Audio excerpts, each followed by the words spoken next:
So, ayan. Our video for today is gagawa tayo ng chicken curry. Ang nilagay ko sa kanyang curry ay yung luya. Luya na dilaw talaga. Luyang dilaw. Meron siyang tanglad, sibuyas, at bawang na dinurog paminta. Ayan. Sangkotsahin natin.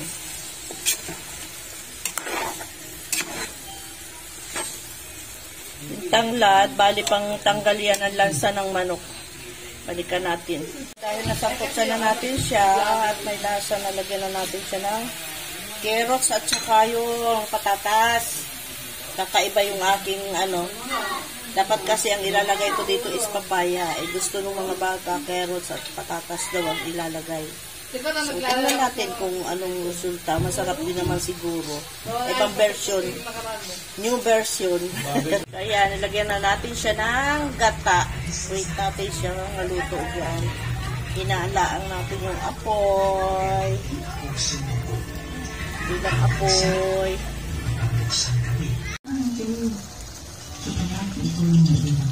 Walang kasama.